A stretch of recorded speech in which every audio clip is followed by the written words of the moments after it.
Sinaunang Mycenaean armor na sinubukan ng Marines angkop para sa pinalawig na labanan.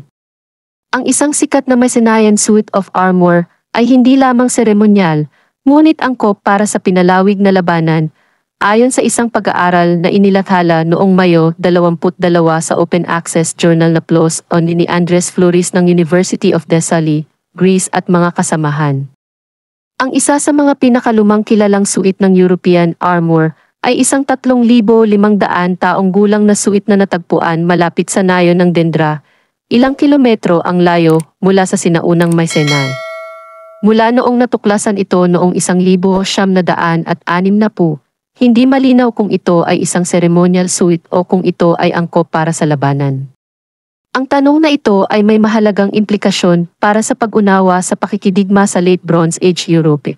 Ngunit walang makasaysayang mga account na naglalarawan sa paggamit ng ganitong estilo ng baluti.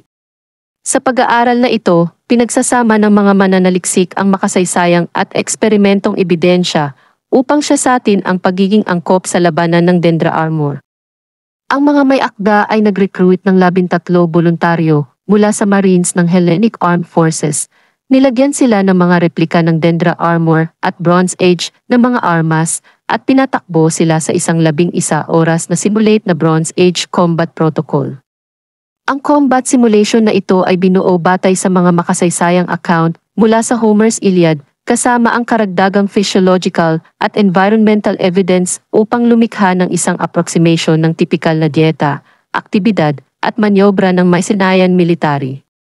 Natuklasan ng eksperimento na ang kinopya na Dendra armor ay hindi nililimitahan ang kakayahan ng isang mandirigma sa pakikipaglaban o nagdudulot ng matinding strain sa nagsusuot.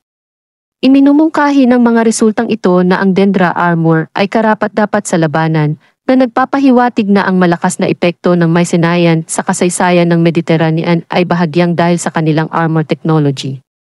Upang madagdagan ang mga resultang ito, ang mga may akda ay bumuo ng isang malayang magagamit na software na nagbibigay daan sa simulation ng mga kondisyon ng labanan upang subukan ang hypothetical efficacy ng armor sa mas iba't ibang mga sitwasyon.